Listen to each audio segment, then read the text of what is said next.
Nesse vídeo vou te mostrar 7 ativos financeiros, 7 investimentos que possuem como característica preservar o seu poder de compra, proteger o seu patrimônio, a sua riqueza acumulada, os seus investimentos contra os efeitos negativos e destrutivos da inflação ao longo do tempo. E para começar o nosso vídeo, vamos definir o que é inflação. O conceito padrão de inflação é o aumento generalizado no nível de preços de bens, produtos e serviços disponíveis em uma economia. Essa é a definição formal padrão e a mais utilizada nos principais livros acadêmicos utilizados em cursos de administração e economia mundo afora. Agora, quando analisamos o conceito de inflação sob o ponto de vista da escola austríaca de economia, chegamos ao conceito de que a inflação ela é causada pelo aumento da base monetária de um país, pela expansão da base monetária de um país. Em outras palavras, a inflação ela é causada pela impressão de dinheiro em um país. Ponto. Essa é a definição de inflação para a escola austríaca de economia. E essa definição da escola austríaca casa muito bem, mas muito bem com o atual contexto no qual estamos vivendo. Ao longo dos últimos anos, 22, 23, 24, inclusive 2025, as principais economias mundiais sofreram com episódio de inflação persistente. E por que essa inflação persistente aconteceu? Bom, você deve se lembrar que no ano de 2020 enfrentamos a pandemia de Covid e os bancos centrais das principais economias do mundo realizaram diversas rodadas de quantitative easing. O que é isso? É um nome chique para dizer diversas rodadas de impressão de dinheiro. Então, após essas rodadas de impressão de dinheiro, a consequência disso foi que 2022, 23, 24, inclusive 2025, várias das principais economias do mundo lutam e sofrem com episódio de inflação persistente. Inclusive, aqui no Brasil, estamos com o índice inflacionário IPCA acima da meta estipulada pelo Banco Central. Então, chegamos nesse vídeo e eu quero chamar a atenção para você, investidor, de que a inflação ela não é um efeito colateral indesejado e que surge do nada. Não. A inflação ela é uma política de administração monetária, é uma política de administração econômica deliberadamente adotada pelos principais bancos centrais do mundo. O que eu quero dizer é, a inflação ela não é apenas um episódio recente, é um negócio que deve continuar dando dor de cabeça para os investidores ao longo dos próximos anos, ao longo das próximas décadas. Por quê? A estratégia de inflacionar moeda, de recorrer à impressão de dinheiro, é frequentemente utilizada pelas principais economias do mundo. Então, é de se esperar que a inflação continue ainda por muito tempo, dando dor de cabeça a nós investidores. E como, então, nos proteger contra a inflação? Bom, então, listo aqui 7 ativos financeiros que possuem como característica proteger os seus investimentos, o seu patrimônio acumulado contra a inflação. A começar pelo Tesouro IPCA. Bom, para quem não sabe, o Tesouro IPCA é um título público federal. E o que é um título público federal? É basicamente um título de empréstimo que você tem contra o governo federal. Então, o governo ele precisa captar recursos. Em tese, esses recursos captados junto à população em geral, ele serve para financiar obras de infraestrutura, investimentos em educação, segurança pública e assim por diante. Mas, na prática, esses recursos captados servem mesmo para refinanciar déficits, refinanciar dívidas, enfim, é basicamente isso. Basicamente para isso que servem os recursos captados via Tesouro Direto, beleza? Bom, e por que eu falo do Tesouro IPCA? Porque o Tesouro IPCA ele é um título público federal que corrige o aporte, o investimento do investidor pela inflação mais uma taxa fixa expressa ao ano. Por exemplo, o Tesouro IPCA 2050. Nesse exato momento, ele está corrigindo os investimentos feitos por um eh, investidor pela inflação mais uma taxa de 6,83% ao ano. Então, significa que se, por exemplo, você investir R$ 10.000 hoje no Tesouro IPCA 2050, o seu patrimônio será corrigido pela inflação mais uma taxa de 6,83% ao ano até 2050. E lá no dia 15/8 de 2050, você recebe esse investimento de volta corrigido pela inflação, mais essa taxa de 6,83. Então, ponto. É basicamente assim que funciona o investimento em Tesouro IPCA. Mas agora, tenho algumas observações a fazer. Esse título, ele é indicado para o investidor que não gosta da renda variável, por algum motivo ele não gosta da renda variável. É um título que é indicado para o investidor que tem um horizonte de investimento, horizonte temporal grande, e é indicado para aquele investidor que já tem uma reserva financeira muito bem montada.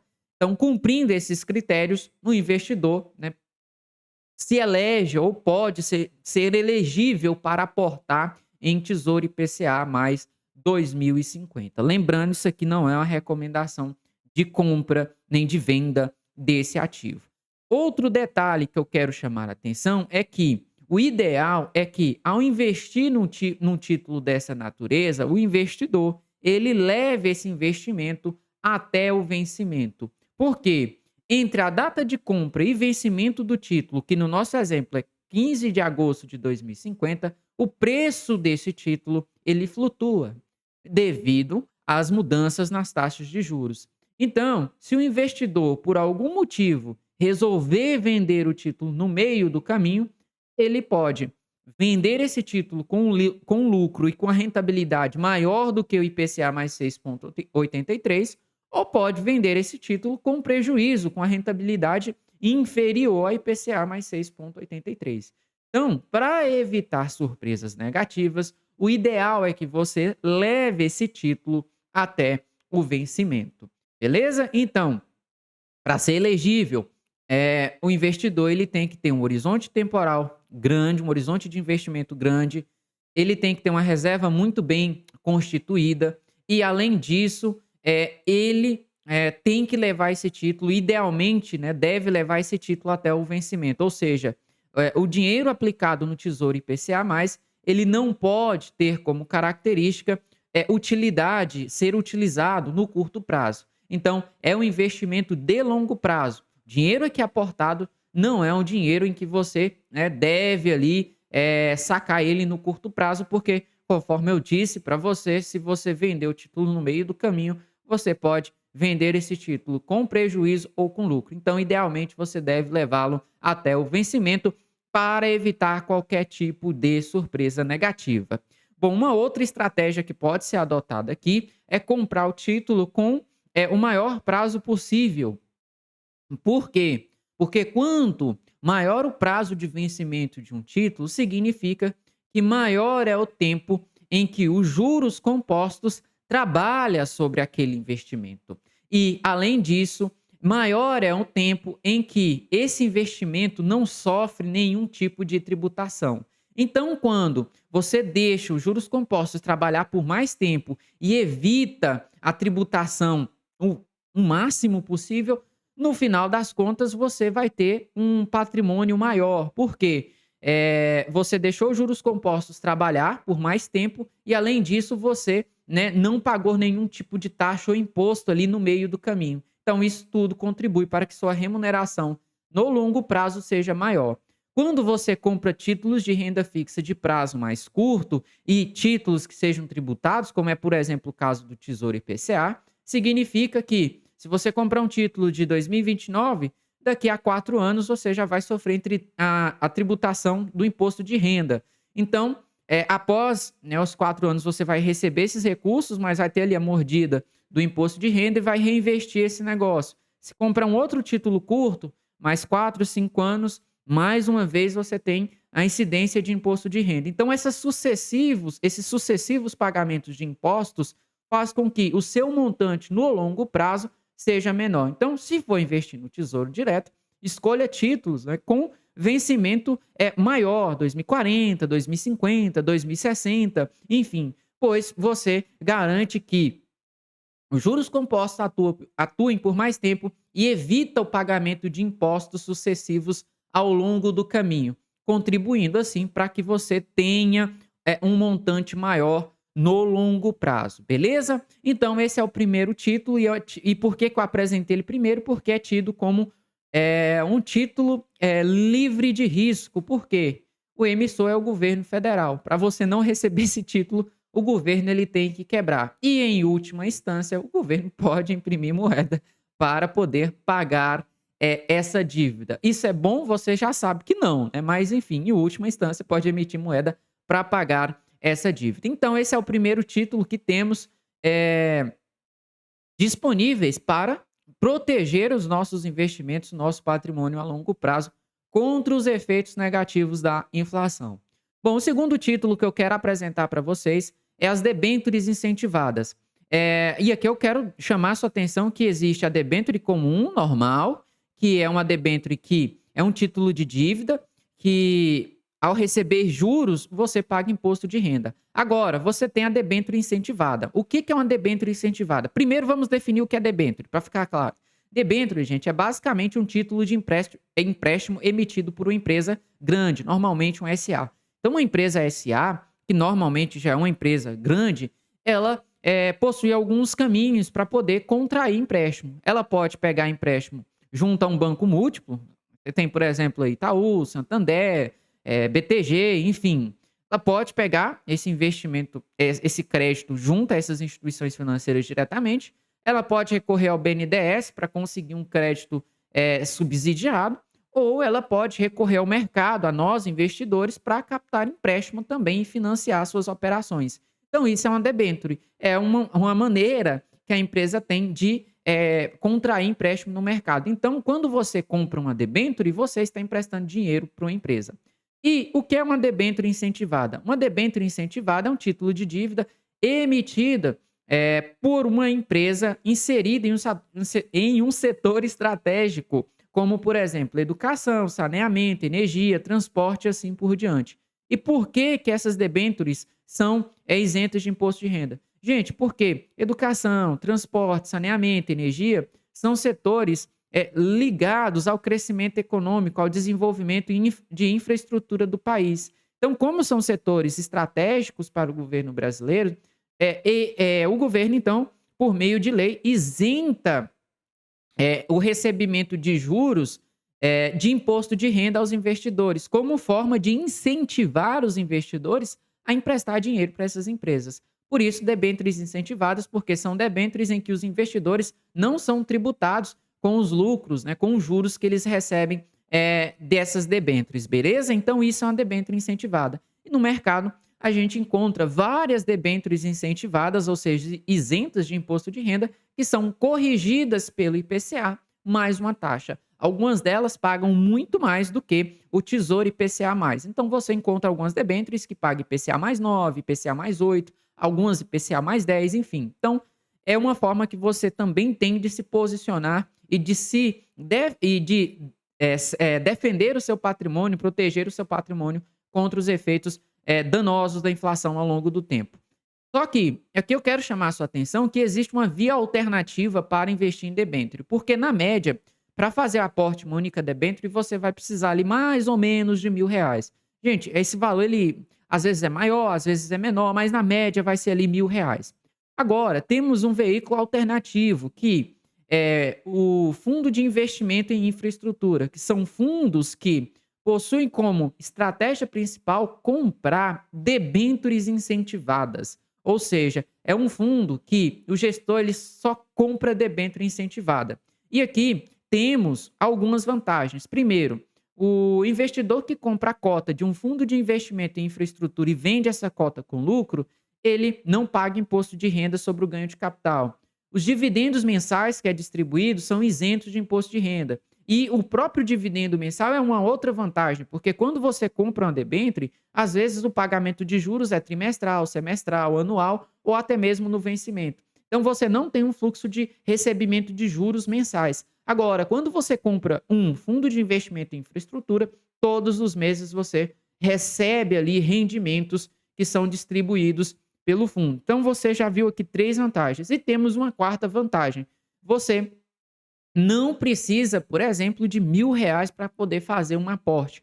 Com R$ 100, com R$ 10, você já começa a investir nesses fundos de investimento em infraestrutura. E a quinta vantagem é que, com um aporte menor, R$ 100, você já adquire, via fundo, uma carteira com 60 debêntures, 130 debêntures. Ou seja, com um aporte menor, você consegue já uma grande diversificação em infraestrutura, em debêntures incentivadas. Ao contrário, por exemplo, se você for fazer um investimento pontual em debêntures. Então, pô, às vezes você investe R$ 1.000 em uma única debênture e tem um risco maior. E com esses mesmos R$ 1.000, você consegue, por exemplo, comprar 10 cotas de um fundo de infraestrutura que tem 100 debêntures, 130 debêntures, 60 debêntures. Então, é uma forma eh, que você tem de diminuir esse risco, é aportar em fundos de investimento em infraestrutura. Agora, é importante destacar que as debêntures, ela é um título de renda fixa. Ela sim sofre marcação a mercado, mas tende a oscilar menos em relação a um fundo de investimento em infraestrutura. Por quê?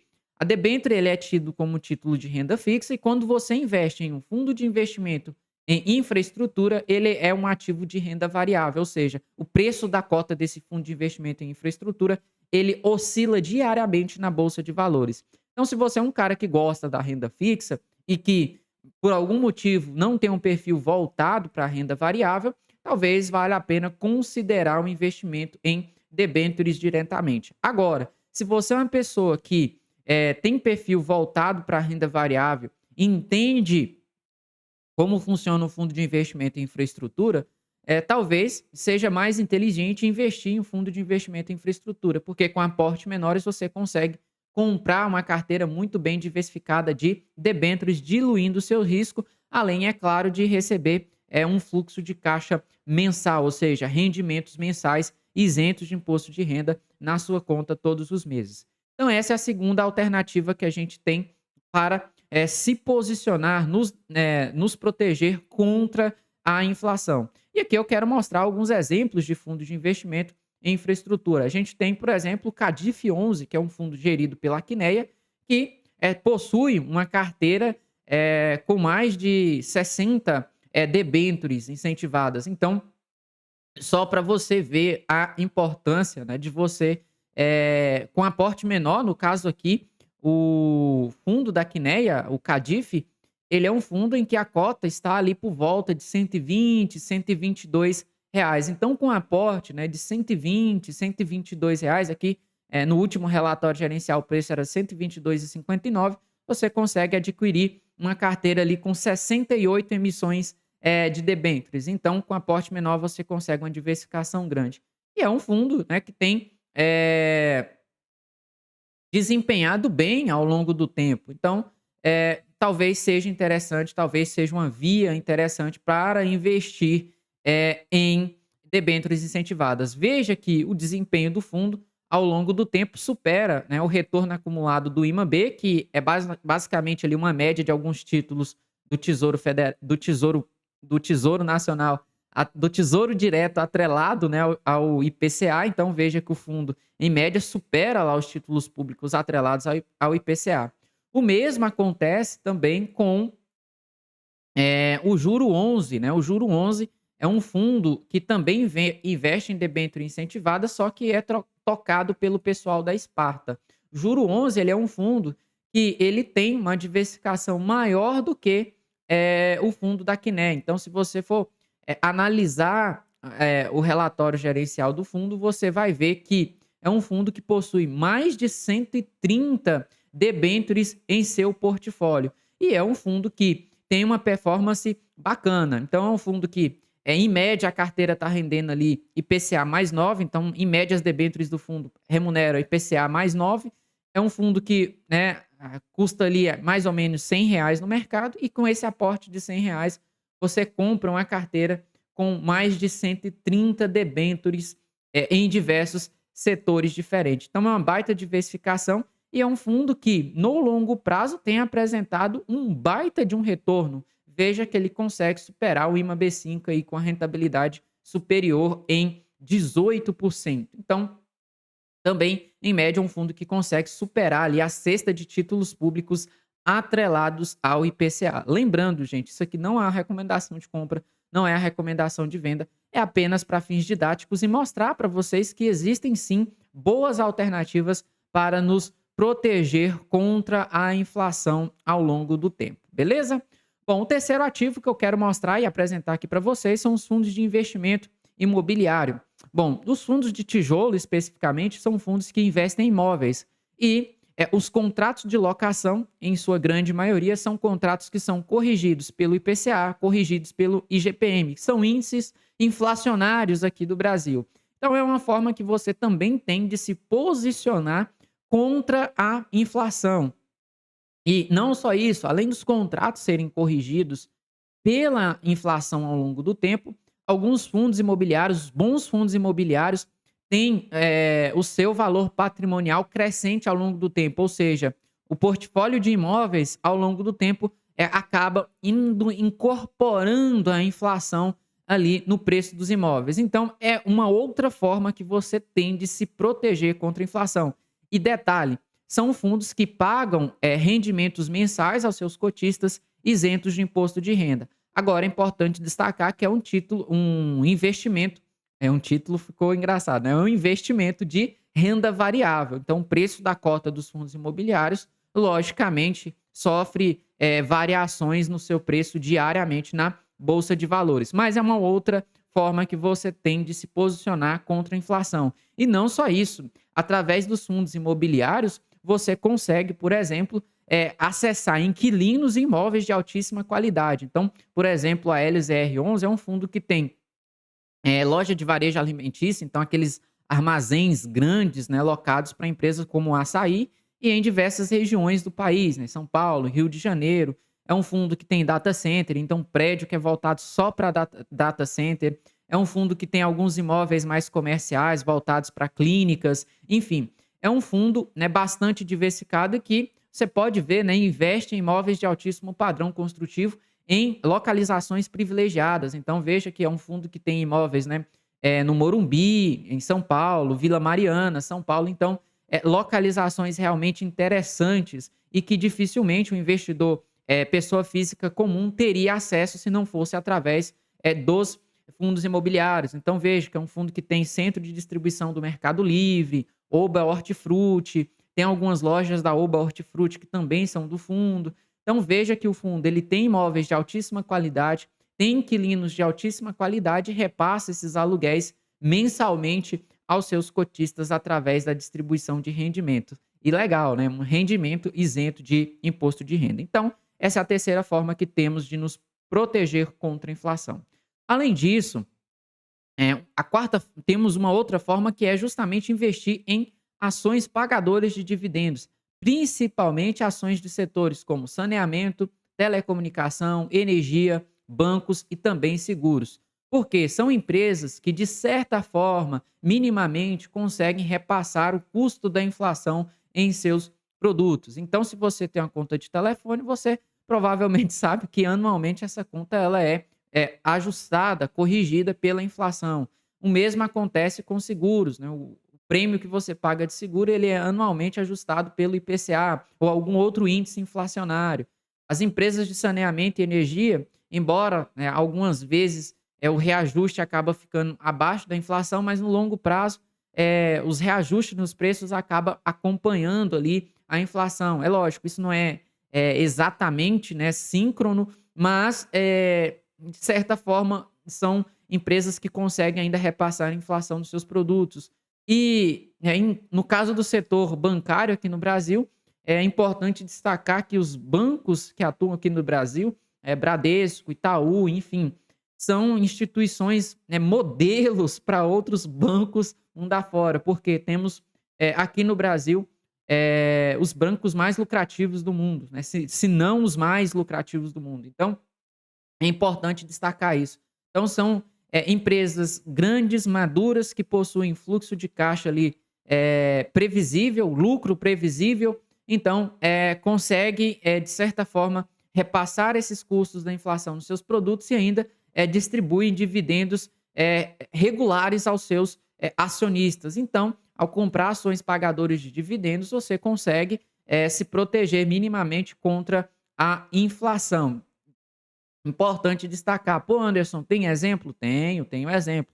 Então, aqui não vou trazer todos os setores, até mesmo para o vídeo não ficar tão grande, mas você tem um exemplo da CPFE Energia, né? Então, é uma empresa de energia que, conforme você pode ver, é basicamente um reloginho, né? Empresa que ano após ano consegue aumentar de forma consistente a sua receita e também o seu lucro líquido vem crescendo ao longo dos últimos anos. E não só isso, é uma empresa que possui um ROI interessante, que é um retorno sobre um patrimônio bastante interessante. É uma empresa que tem um ROIC também bastante interessante. Então, e além disso, né, ROI interessante, 24%, um ROIC também interessante, 16%. É uma empresa que tem uma margem de lucro saudável e entrega um dividend yield até interessante para os seus cotistas, quase 6% de dividend yield. É claro, gente, aqui é uma análise muito superficial somente para mostrar assim, algumas empresas que temos. Não é uma recomendação de compra nem de venda. O aporte em ações deve ser feito com cautela, com estudo, com cuidado. É só para mostrar alguns exemplos que a gente tem. Então, não trata-se de uma recomendação de compra, por favor. E no setor de telecomunicações, temos uma outra empresa também que, essa, apesar de ser mais jovem, mais recente na Bolsa, é uma empresa que vem crescendo a sua receita de forma consistente ao longo dos últimos anos, vem apresentando um crescimento no lucro líquido interessante também ao longo dos últimos anos, que é a Unifique.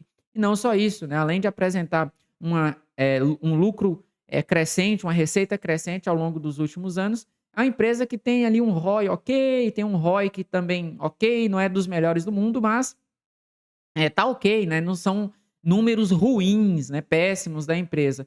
E é uma empresa que tem ali uma margem líquida boa, é uma empresa que converte muito da sua receita em EBITDA, que é uma proxy de geração de caixa.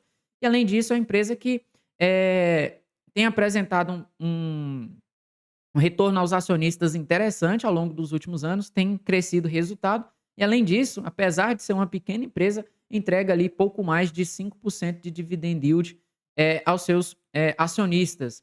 Então veja que temos, né, várias opções, né, de empresas que se enquadram ali nessa característica de minimamente conseguir repassar o custo da inflação nos seus produtos e serviços ao longo do tempo. Repito mais uma vez, não é recomendação de compra, não é a recomendação de venda, só para mostrar para vocês que temos várias opções disponíveis no mercado.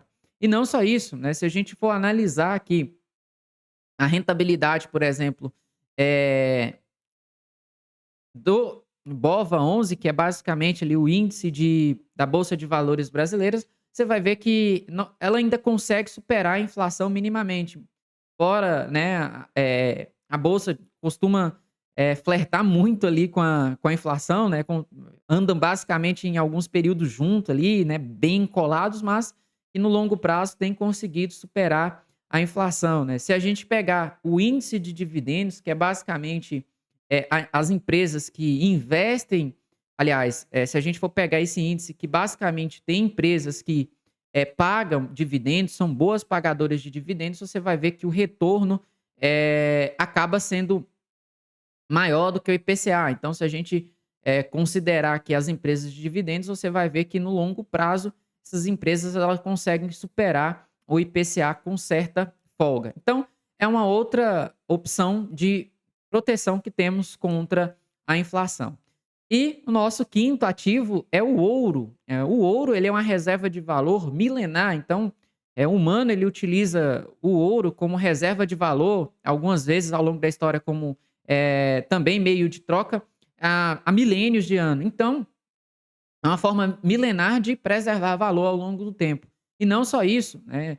até 1971, tínhamos ali algumas moedas que eram lastreadas em ouro. Então, o Banco Central de um país, ele para emitir moeda, ele tinha que ter uma reserva correspondente em ouro. Só que em 1971 esse padrão ele acabou de vez, e o que aconteceu depois disso foi engraçado. Esse gráfico aqui é um gráfico que mostra, por exemplo, o preço do ouro em relação ao dólar, né. Então, você vê, por exemplo, que as reservas de ouro dos Estados Unidos, basicamente, ela se manteve estável ali de 1971 até 2005. E olha para você ver o quanto que o ouro disparou, depois que o dólar, né, principalmente o dólar ali, ele perdeu a sua referência em ouro, então ele perdeu o seu lastro em ouro. Então, o que a gente viu, com esse fim do padrão ouro, ou seja, com o dinheiro, né, não tendo mais lastro nenhum em ouro, foi que o preço do ouro ele disparou, conforme você pode ver aqui no gráfico. E além disso, você pode ver que as moedas fiduciárias, de uma maneira em geral, estão desvalorizando assim horrores, mas horrores ao longo dos últimos tempos. Então você vê aqui, por exemplo, um gráfico que mostra a desvalorização de algumas das moedas entre 2025 e 2005 e 2024. Então, o iene japonês perdeu 36% do seu valor, o euro 58%, a libra 60%, o dólar perdeu quase 70% do seu valor, o real brasileiro, gente, perdeu 90% do seu valor, sofreu uma desvalorização de 90% entre 2005 e 2024. Então, para você ver o tanto que o dinheiro fiduciário, a moeda sem lastro, que é a moda, né, que é o padrão hoje, o real, o euro, o dólar, todas são moedas sem lastro nenhum. E então você tem metais preciosos como o ouro, por exemplo, explodindo o preço, e você tem as principais moedas das principais economias do mundo perdendo valor ano após ano. Então, o ouro é uma forma que você tem de preservar valor ao longo do tempo. Nós brasileiros podemos fazer isso, por exemplo, através do Gold 11 aqui no Brasil, que é um ETF onde você consegue, nas principais corretoras existentes aqui, se expor ao ouro. Se você quer se expor ao ouro, mas em dólar, você consegue fazer isso, por exemplo, através do IAL 11, que é um ETF também de ouro. Agora, detalhe, não é recomendação de compra, não é recomendação de venda, porque são ativos de renda variável e você tem que entender o seu perfil, né? Se você é uma pessoa que não suporta a renda variável, pô, talvez comprar ouro físico seja uma solução, né? A gente tem diversas empresas aqui no Brasil que trabalham ali com ouro físico. Ah, Anderson, beleza, né? Não tem muito capital assim para comprar, né, um ouro físico. Então, e além disso, eu entendo a renda variável, eu tenho perfil de renda variável. Talvez valha a pena se expor através de ETFs, conforme o que a gente mostrou aqui. Essa é a forma mais simples, né? Mais simples mesmo de se expor ao ouro. E, pô, Anderson, e como é que é o resultado disso, né, ao longo do tempo?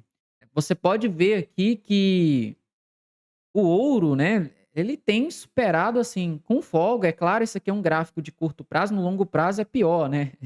A rentabilidade é muito maior. Isso é um gráfico de curto prazo, né, pô, basicamente ele 5 anos, você vê que o ouro ele bateu com sobra, né, as ações brasileiras bateu com sobra, o próprio índice de ação dos Estados Unidos e, pô, bateu com bastante sobra o índice inflacionário, para você ver, né, justamente ali o poder de preservação do ouro. Se a gente pega esse gráfico de longo prazo, o negócio fica pior ainda. Então, é uma forma que você também tem de se proteger contra os efeitos nocivos, da inflação ao longo do tempo.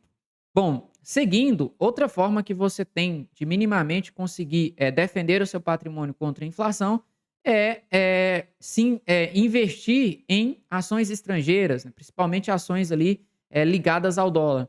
Pô, o dólar perdeu bastante valor, então conforme você viu aí, o dólar perdeu, nos últimos 20 anos, basicamente, praticamente 70% do seu valor, né, enquanto o real perdeu 90%. Então, mesmo o dólar perdendo valor, assombroso, né, quase 70%, o real é pior ainda, perdeu, né, 90% do seu valor. Então, quando você se expõe à moeda mais forte, de certa forma você consegue retardar, a a perda, né, do seu poder de compra. E além disso, quando você se expõe em algumas empresas estrangeiras, você consegue acessar segmentos de negócios que não necessariamente existem aqui no Brasil.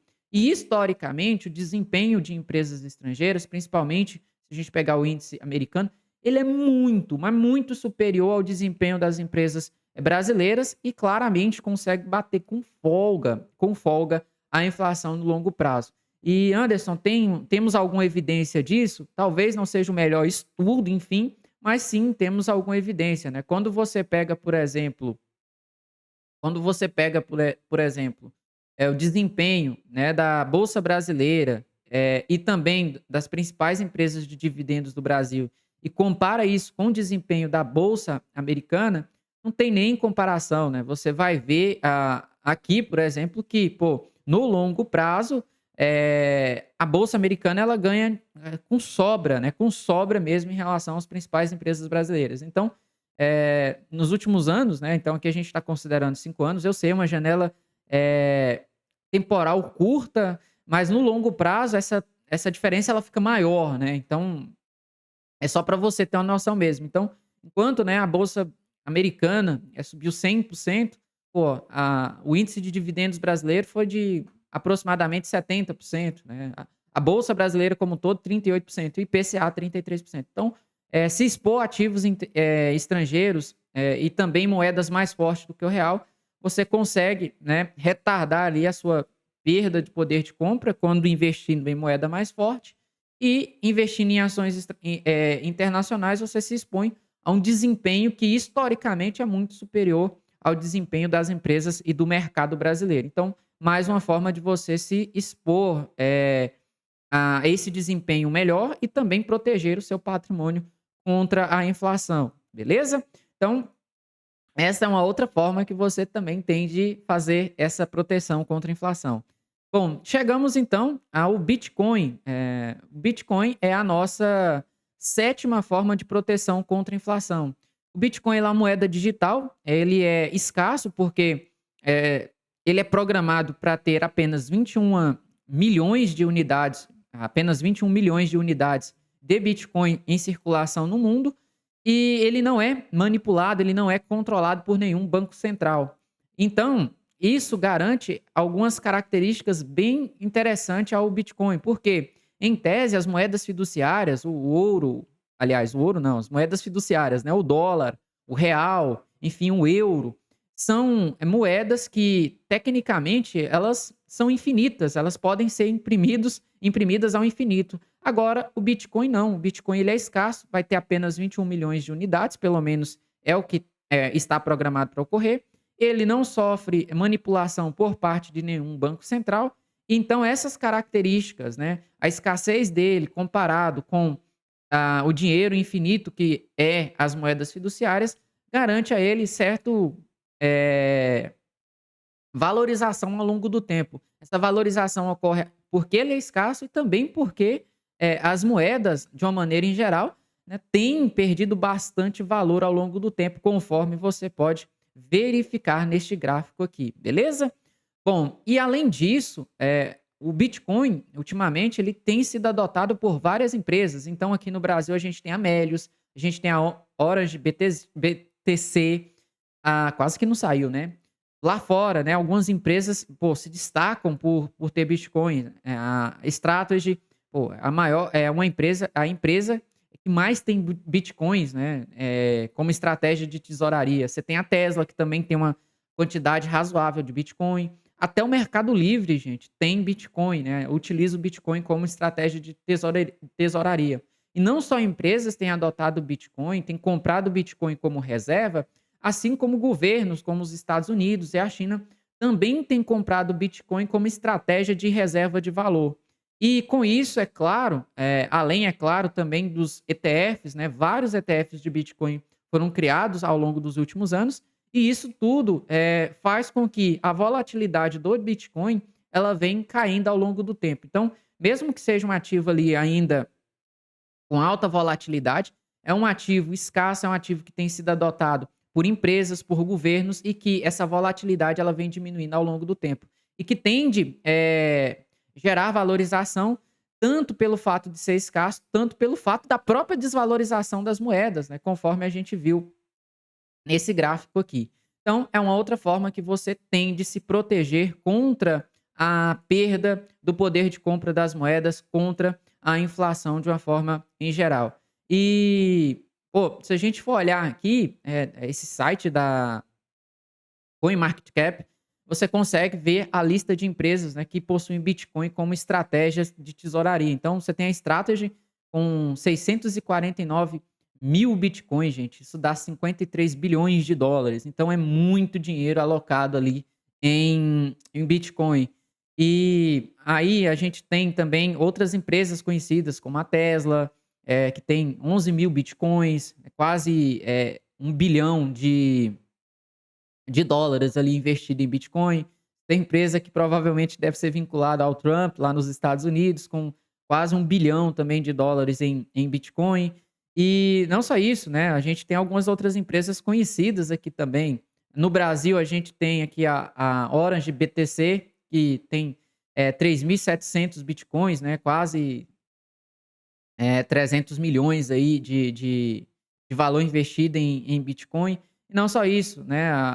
Descendo aqui o hall de empresas, você vai encontrar, por exemplo, até o Mercado Livre, né? O Mercado Livre tem aí 570 Bitcoins. Então, veja, né, que várias empresas vêm adotando o Bitcoin ultimamente. E por fim, esse não é um ativo financeiro, por isso o vídeo não foi 8 ativos, né? O vídeo foi 7 ativos financeiros, porque o oitavo ponto que eu quero apresentar aqui para vocês é investir em você mesmo. Então, além de investir nesses ativos, é fundamental que ao longo do tempo você invista em você mesmo. Aumente a sua capacidade de gerar dinheiro, a sua capacidade de gerar negócios e assim conseguir, né, oportunidades que melhorem a sua remuneração, que corrija a sua remuneração pelo IPCA, pela inflação, enfim, ou que você consiga negócios, né, que